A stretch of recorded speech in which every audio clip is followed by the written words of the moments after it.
in here. I'm going to call this special board meeting. Actually, it's a regular board meeting of the Honorable Board of Commissioners to order. Roll call of commissioners. Williams. Here. Diaz. Here. Lyons. Here. And Roach is here. And we're going to get started. We're expecting at least Commissioner Farrell and I believe Commissioner Cruz, but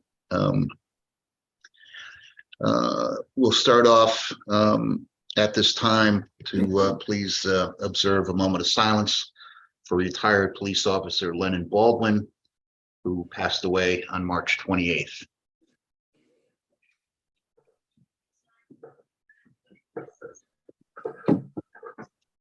Thank you. Next item is the acceptance of the minutes of the regular board meeting from March 21st. So moved. Second. Motion's been made and seconded to accept. All those in favor? Aye. Aye. Are there any opposed? Okay, those meetings are accepted. Going to reports, the chief had given me a call a couple hours ago, apologizing for not being able to be present this evening, but we did speak on a couple of items that are going to come up this evening, and as they come up, I can relay his comments on that. Do we have anybody from the union present?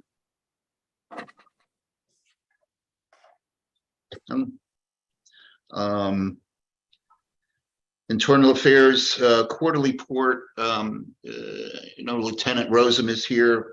He has forwarded us a report, which if anybody has any questions on, I would suggest Lieutenant will be present for the next meeting, but he also is looking to speak with us on a matter in Internal Affairs, and for the purpose of hearing that, we'd have to entertain a motion to go in executive session.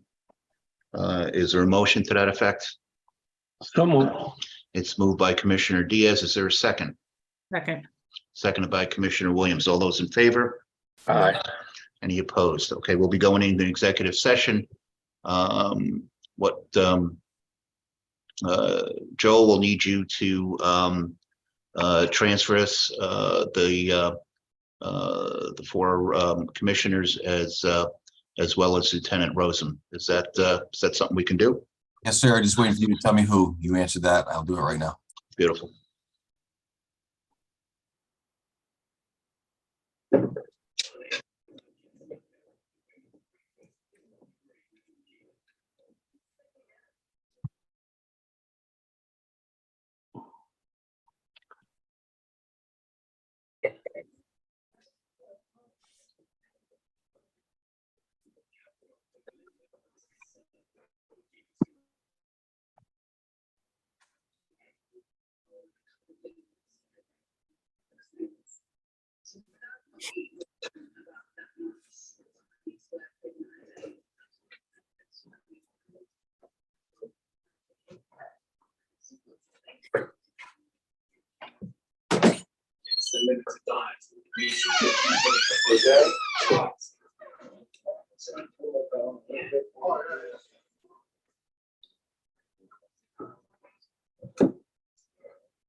Okay.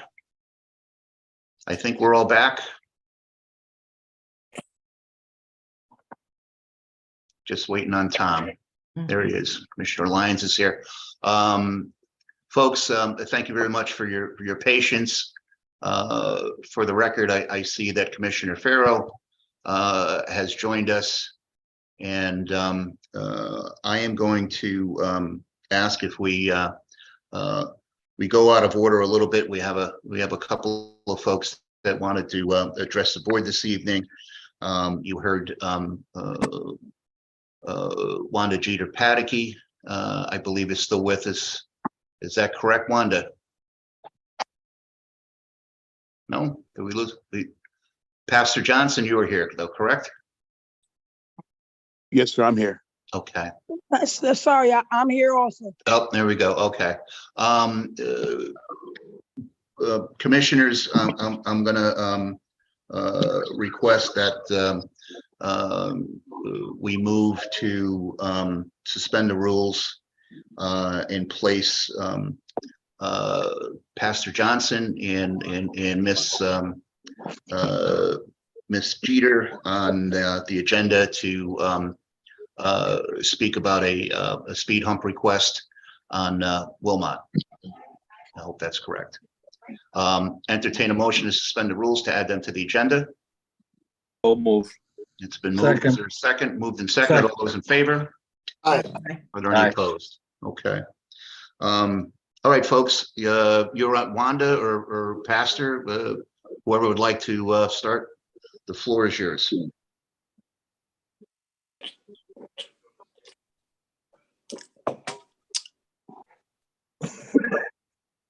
Okay. Trustee Patty, you can go first. Okay. Good evening, commissioners.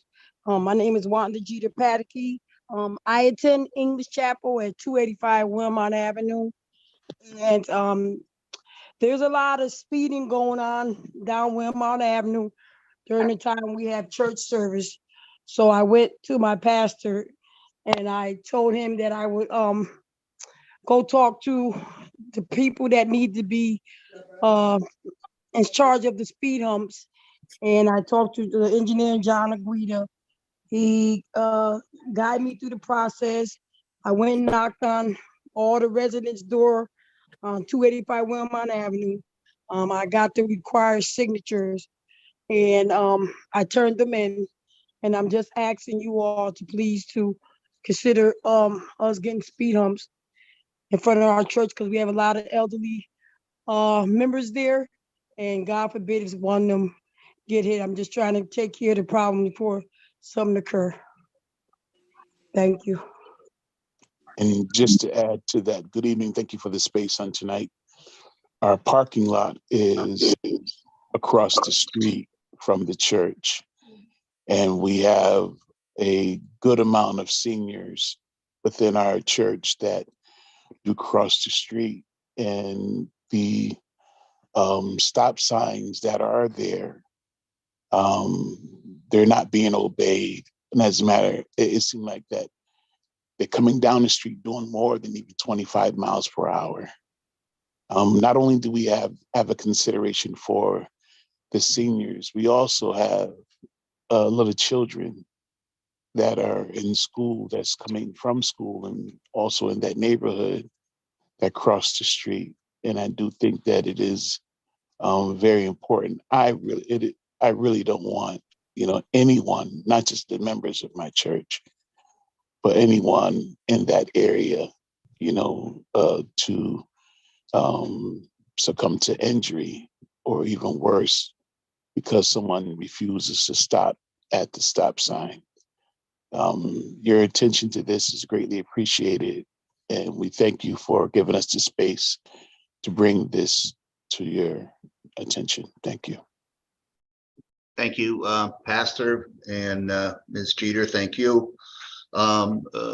Folks, I did have the opportunity to speak with the city traffic engineer on this, and although we don't have anything in writing from him, we're waiting for the paperwork to be put in place on time, which is ready from what I understand. It just wasn't done in enough time to have these folks on properly on the agenda this evening. Does any of the commissioners have any questions? No, hearing none. I would, if the commissioners care to make a motion to approve, I would just suggest that we approve the request and provided the paperwork is in order. So moved. A motion's been made for that effect. Is there a second? I'll second. It's been seconded. All those in favor? Aye. Aye. Are there any opposed? Oh. I'm sorry, Commissioner Williams, you have a question? Question. Just speaking of, if, you know, we're voting on it, but ensuring that the paperwork is in order, correct? But if That the was paperwork is not in order, then this is a premature vote. So I would ask that we table it until we get the paperwork. And if it is at our next meeting, we can approve this. Commissioner, the paperwork is in place. It just wasn't submitted timely enough in order to place this on the agenda. Again, I did speak with the city traffic engineer, and he has no issue.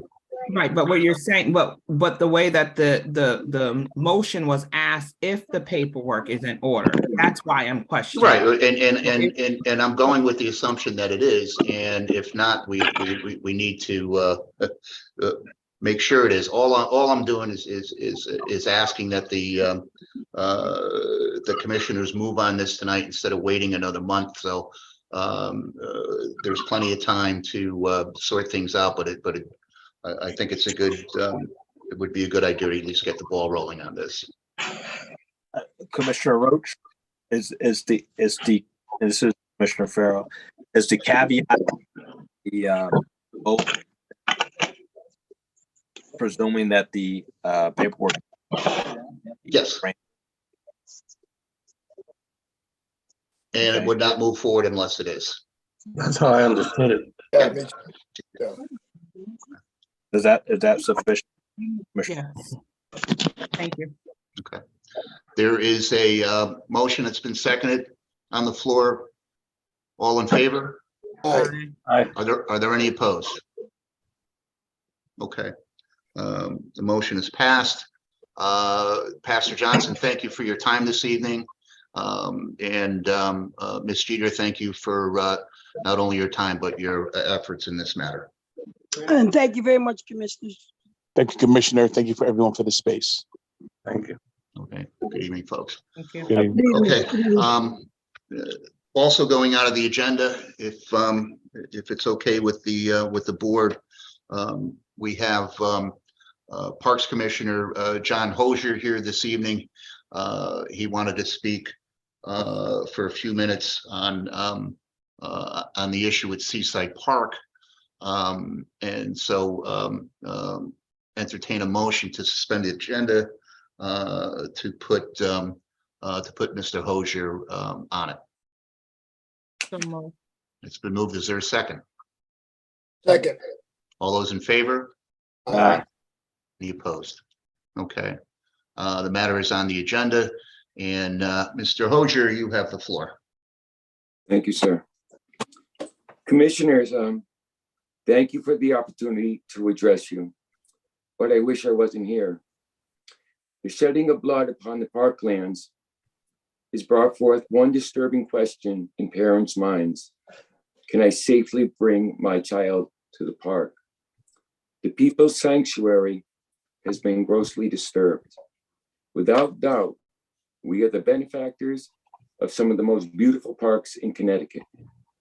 But quality of life issues need to be enforced in our parks. All too often, a number of rules and regulations are being ignored by our visitors. The driving of motorcycles and unregistered dirt bikes, the constant parking of vehicles upon grasslands, the open use of alcohol, vandalism, and flagrant unsanctioned activities. The events of last Thursday should have been a sobering wake-up call. Bloodshed. Yet merely 2 days later, a largely out-of-state, unruly, unsanctioned crowd of hundreds descended upon the West Beach area of Seaside Park. Instead of having the security personnel to be proactive, again, our response was reactive. Over the years, the Parks and Recreation Commission has called for the return of park police, only to be rebuffed. Recent circumstances call for immediate action with an ultimate goal of establishing a constant, professional, feet on the ground presence of security personnel in our parks. Finally, the addition of Captain Cotto as police department liaison to the park board is an invaluable asset. His knowledge and expertise is gratefully welcome. Commissioners, may God continue to bless the Park City. Thank you. Thank you. Thank you, Commissioner Hosier. And I think we're all aware that Mr. Hosier is referring to the incident a few days back at Seaside, where, of course, there was a large fight. I know officers responded initially to the scene based on the loud music. They actually brought a DJ down. There is no permit, but so they were able to shut the music off, or at least the DJ's music off. But there was no provision for removing the crowd from a public park. And I know they're all out of state, and that might be something that needs to be addressed at some point, or hopefully worked on. Commissioner Hosier, I did, this came up in the conversation that I had with the chief this afternoon, although we didn't have the time to get it, or I certainly didn't have the time to get into the details of it. He did say he is in the process, and a plan is being put in place to hopefully address this. Now, again, unfortunately, I don't have the details of that, but that can be conveyed to you as we hear them. Thank you. Thank you so much. Okay. All right, sir. Thanks again for your time. Thank you, commissioners, for allowing our speakers this evening. Moving along on the agenda, the next item would be the clerk's report on the status of pending matters, particularly notification of a Barrows case and a second step request. Captain. Good evening, Commissioners. These are two cases from the last meeting that we weren't able to schedule. One of the complainants is actually actively calling me. He's anticipating, he can't wait to get in front of the board.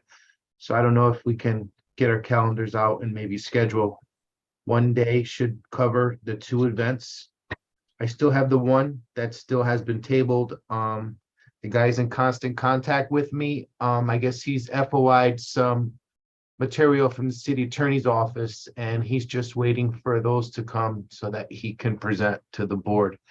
I did tell him that the officer in question is retiring in 2 months. So I don't know if that's going to have any bearing on the case or not, but he does not want to go forward until he has everything that he has to properly address the board. And this is the second step request? Yes, that's first second step request 20I-038. Okay. Commissioners, we would have to schedule the discipline case regardless, and hopefully the gentleman that is looking to address us with the second step request will be ready, but can we, it's possible to schedule a date in the next couple of weeks for this? I know some days work for some work for others, but I know we've been somewhat successful on Tuesdays. I'm good also on Wednesdays now instead of Thursdays. It used to be Thursday, but they changed my study day. All right, So Tuesdays and Wednesdays, I'm good. all right. Does anybody recall Commissioner Cruz?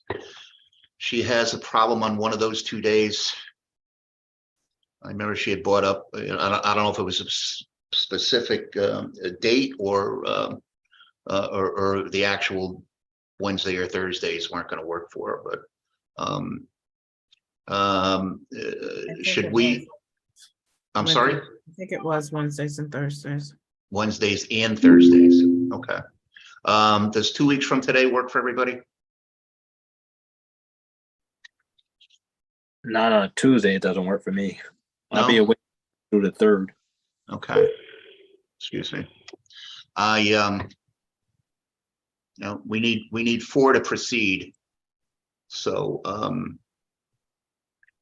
I'm good on Tuesdays you good and that Tuesday, Tom? good Tuesdays, Thursdays, and Okay. Okay. As long as we have a commitment between Commissioner Diaz, Lyons, Commissioner Williams, and myself, we'll have a quorum. That'll be for a second. And Commissioner Farrow, you'll be excused. But we good with that, folks? So, Captain, you want to schedule us for 2 weeks from this evening? That's not enough. It's not enough time to give to the union. They need 2 weeks, and I'm not going to be able to get the material out to them today. A So week after the 9th. All right, put it in for the following Tuesday then. 3 weeks from today. That's going to be plenty of time. It's not a major case. yeah, I'm not available on the 9th.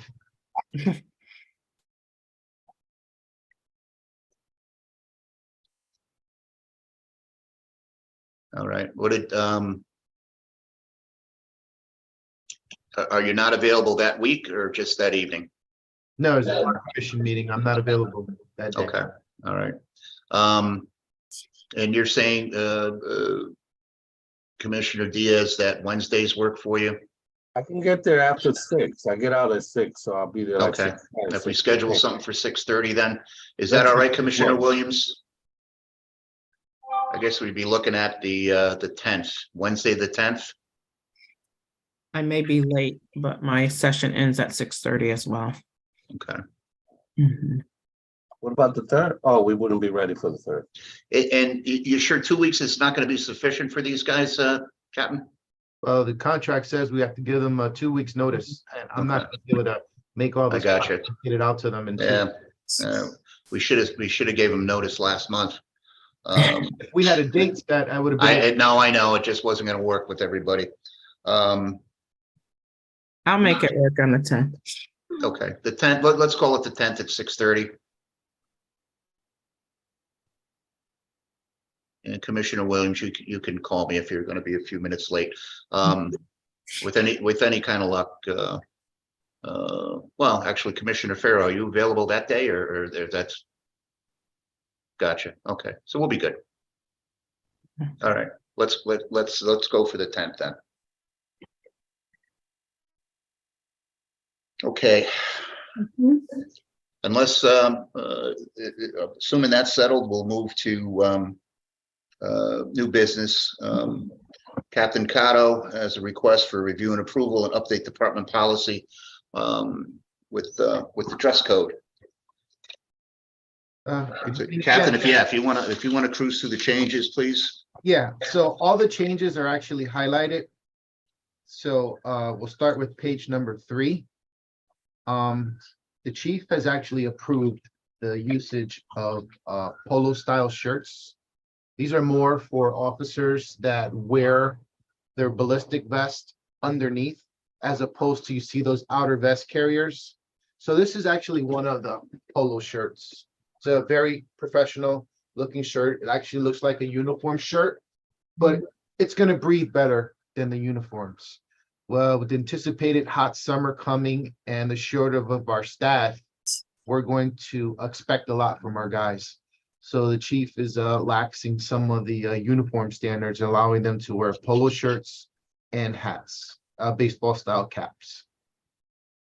I think that's about it. Oh, the other change in this policy, and this was just an update to the policy, something that was implemented last year, is the restrictions and the guidelines on growing facial hair.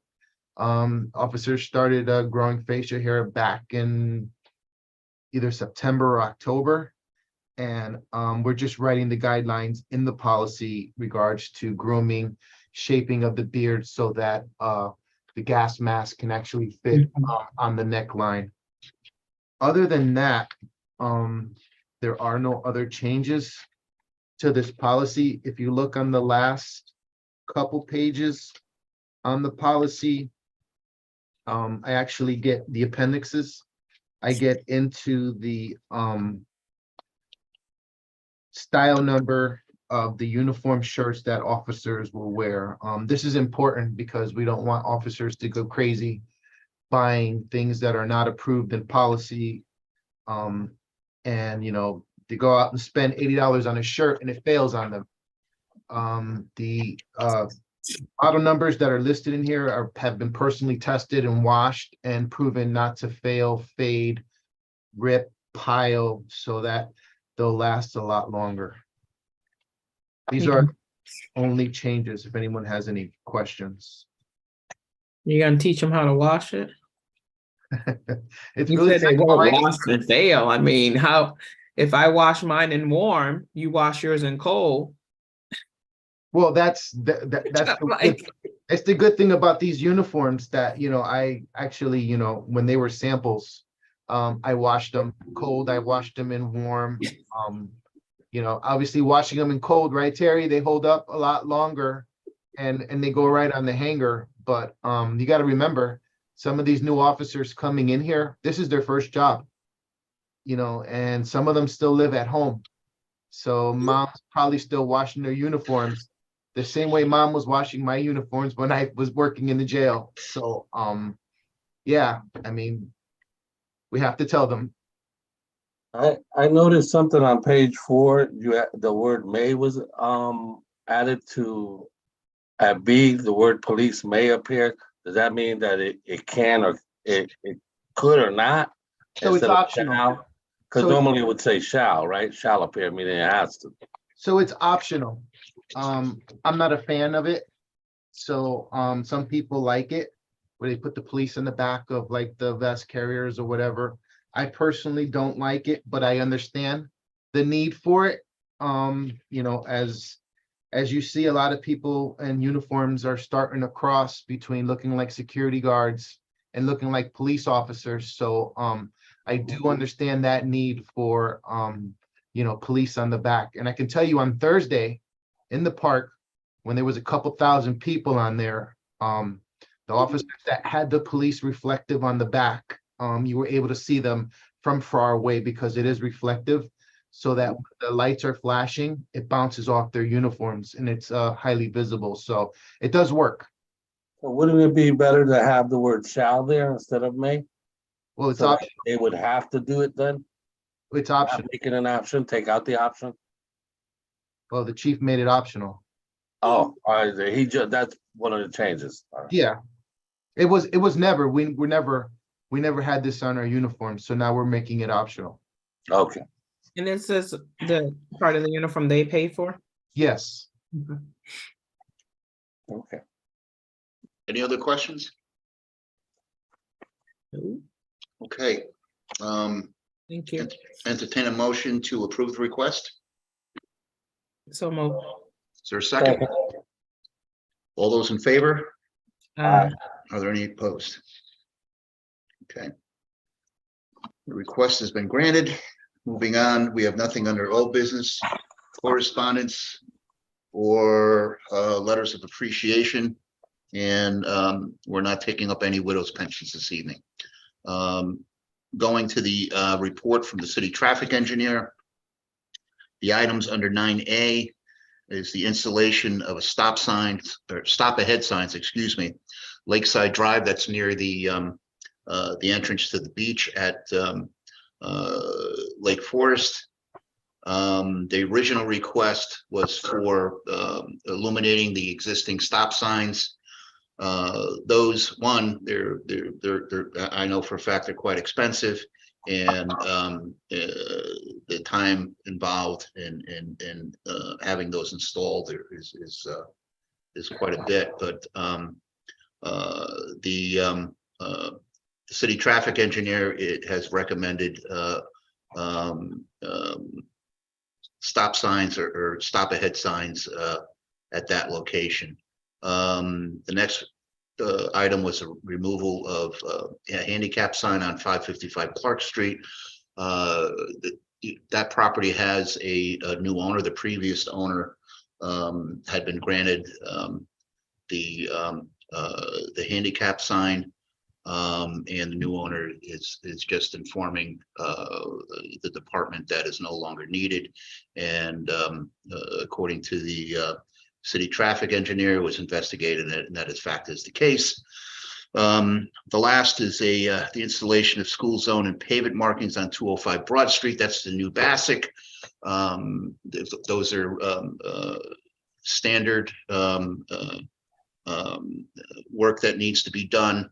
There is detailed plans in your packet that everybody received. It certainly seems that there's nothing remotely controversial or requires questioning of it. Unless there's any questions on those items, I would entertain a motion to combine the three items under 9A and approve the request of the city engineer.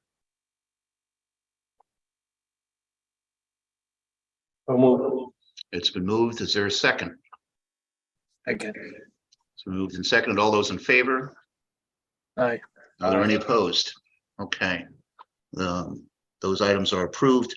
The two items under 9B, there's a request for a handicap sign at 367 Beechwood Avenue. This is a multifamily that does have a driveway, but the request did not include the standard letter from the landlord, which would state that although there's a driveway available, the tenant does not have access to it. Now, we could either approve the request of the city traffic engineer, which is not to approve the handicap sign request, or we can table it, and if the commissioners would like to give the applicant the opportunity to secure that letter from their landlord. So if I'm reading this correctly, is she stating that only the people on the first floor are allowed to park in the driveway? Well, yeah, she's saying that she doesn't have a letter from the landlord to confirm that. Yeah. That's why I brought up that option to us. Yeah, no. That's why I just want to make sure. Okay. Mr. Roach, I have a question. Yes. So this, that you referred to standard letter, I don't think they're aware that they're supposed to supply a letter. So if you look at the application, I don't know if it asks for a letter, but there was one that came across, and I called over to social workers and asked them to ask for a letter because I was familiar with the address. They had no idea what I was talking about. If this is something that is going to be required going forward, I could make notification to the social workers and possibly save us a lot of time of kicking these back and then waiting for a letter to come back, because the three that got kicked back last month, I got one letter back today. Hmm. Now it's wasting a lot of time. So I mean, if this is somewhere we're gonna go forward in the future, I don't know if maybe they could maybe make a line on the application to request it in advance and save the board a lot of time. Yeah, that's a good suggestion, Captain. I would, and I would suggest to you to notify them, assuming that the rest of the commissioners agree. I think it'd be a good idea to have that added. So if you could pass that along to the folks that whoever is in charge of the form needs to add that. Okay. And any other ideas you might have to help expedite things. So that having been said, is there a motion to table this particular matter? I'll make the motion. A motion has been made to table by Commissioner Farrow. Is there a second? Yeah. It's been seconded by Commissioner Diaz, I guess. All those in favor? Aye. Any opposed? Okay.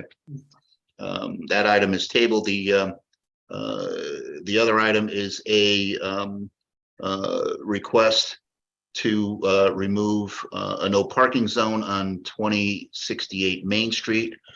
This, I understand, is on the corner of North Avenue. We've also been told by the city traffic engineer that the state is in the process of establishing a left-hand turn only lane at this location, which I think we all know means that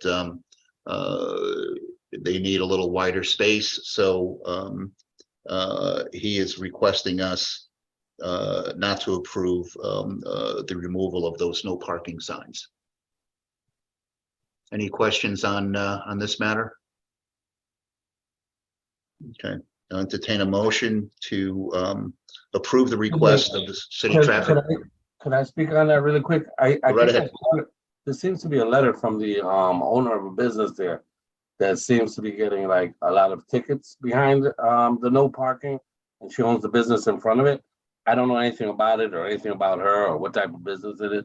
I just read that, and I don't want to handicap her or give her no pun intended, not give her access to her business or limited access because she's getting a ticket there every time she loads and unloads.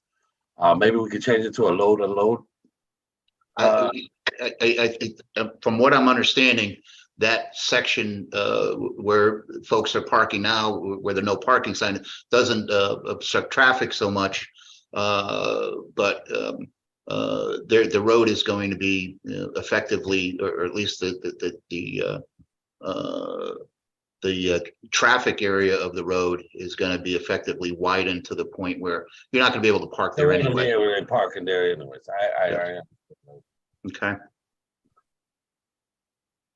All right, I'm calling for a motion to approve the recommendation of the city traffic engineer. Is there a motion to that effect?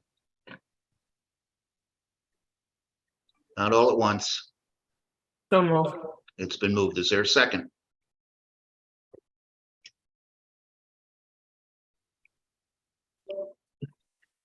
Is there a second? I'll second it. It's been moved and seconded. All those in favor? Aye. Opposed? Okay. All right, we have one addendum from the city traffic engineer, and it's the establishment of a no parking zone on Grover's Avenue and Cortlandt Avenue. This is a T intersection, and traffic coming from Cortlandt has to turn in either direction. There is an issue that there's not enough room to navigate based on cars that are parking on Grover's Avenue across from the end of Cortlandt Avenue.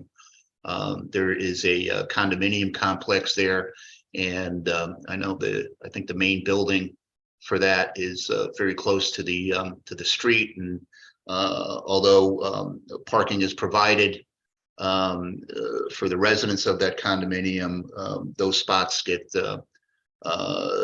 taken up as a matter of convenience to some of the residents there. I think it's a very long frontage. We're taking away effectively maybe 4 parking spots out of 10, if not more. It's again, I frequent that intersection quite a bit. I understand where the city traffic engineer is coming from on this. Any questions on that request? Okay. Commissioner Diaz, was this the one you were saying it was a vacant parking lot next to it, or no? No. This is a whole different, Okay. even that one wasn't that one. The Oh, it last- wasn't? Even Okay, that one, even when I thought it was that one, it wasn't that. it one. wasn't that one. Okay. I just remember the Cortland. Yeah, Okay. this is Thank you. across the street, I believe, right? This is on the other side. This is yeah, the side of Grover's that Cortland doesn't bisect. Okay. Okay. Okay. Thank you. Entertain a motion to approve this request. So moved. Is there a second? Second. All those in favor? Aye. Any opposed? Okay, unless there's any other questions, we're gonna adjourn the regular meeting tonight. Is there, and we do have to move on when we reconvene as Plan B. Is there a motion to adjourn? So moved. Is there a second? Second. All those in favor? Aye. Are there any opposed? All right, our regular meeting is adjourned. The board will now reconvene as the trustees of Police Relief Fund Plan B. Roll call of Plan B members. Diaz. Here. Williams. Here. Lyons. Actually, your sound is, your microphone's turned off. Here. Commissioner Lyons is here. Commissioner Farrow.